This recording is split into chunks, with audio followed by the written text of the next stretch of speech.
We want to take you live now to Ottawa. This is where the Housing Minister Sean Fraser is speaking. This is amid reports he will not be seeking re-election. Let's listen in there.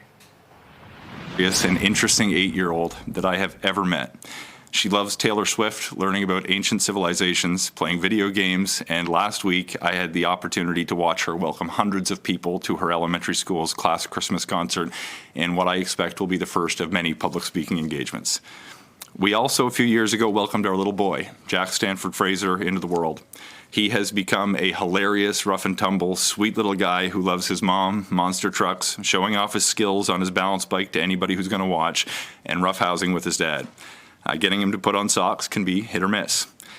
I've seen my wife, who is impressive beyond measure and who has borne a disproportionate share of the work in raising our family, not just bring our kids into the world, but also become an incredible and loving mother who would do anything for her children while she still manages to juggle parenting, work, and a PhD to boot. Sarah, you are absolutely incredible, and I love you without end. The past 5 years has had me reflect on what I hope the next 5 years to look like. And I can tell you, more than anything else, I want to spend more time with my kids, and I hope my kids are going to want to spend more time with me. I want meals with Dad to be part of the family's routine as the rule, not just the exception when he's home from Ottawa.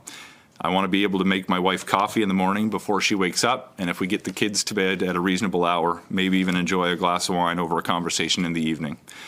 Through the most difficult and joyful personal experiences imaginable, I have become acutely aware of the finite nature of the time that we have with the people that we love. You blink and you miss it. So I'm going to spend a little more time with the people that I care about most. Now I love my job. I'm going to miss it. It's not just the best job I've ever had. It's the best job I can imagine having.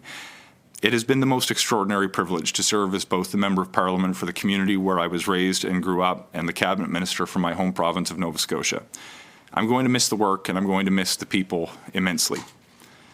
The opportunity to help people who make good things happen in your community is incredible. It's like nothing else. The chance to have a positive impact on people's lives, whether at an individual level or on a national scale, is deeply rewarding.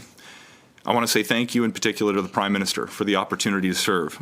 His support for me and for the initiatives that I've worked on over the years has allowed me to have a meaningful impact on my community and the people who call it home.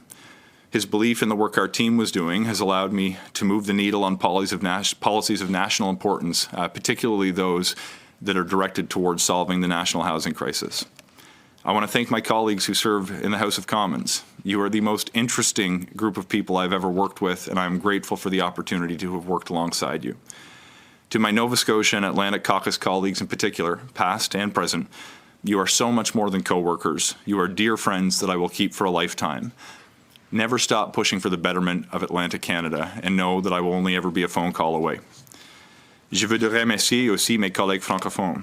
Quand j'ai commencé en politique, je ne parle pas un mot en français. Je ne suis pas parfaitement bilingue maintenant, mais je vais continuer mes études en français. But I will continue studying French.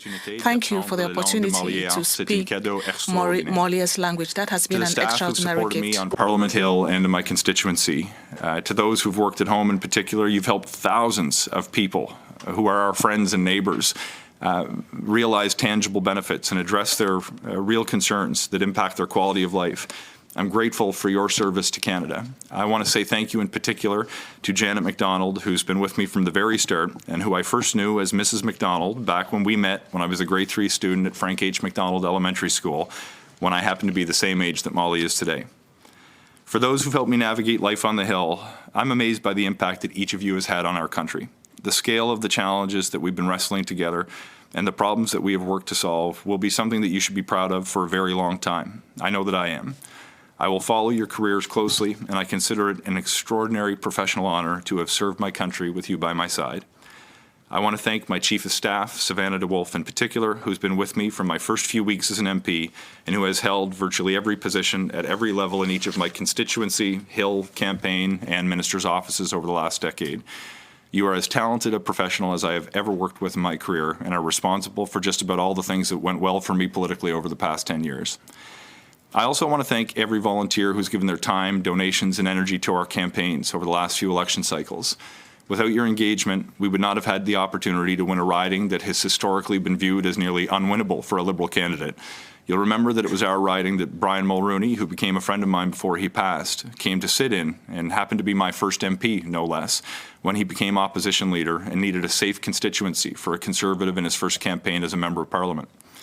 While there's insufficient time to properly thank each of you who've made a contribution over the years, I want to express my profound gratitude to the families of Ray Wagg and Hilary Ammett, both of whom have passed away and who made enormous contributions to our organization on the ground. I miss you both and may never have had the chance to serve in Parliament without your effort and encouragement along the way. Politics is a force for good in this country, and public service matters to our collective well-being.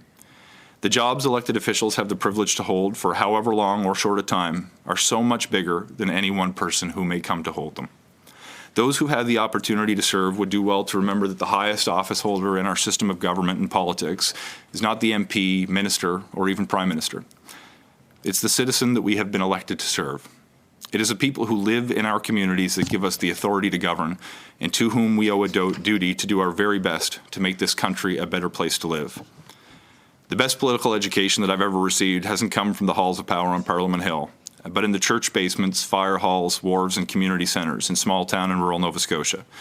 This is where I found the people who know the needs of their families and their communities, and they're willing to share a lifetime of expertise in exchange for nothing more than a willingness to listen.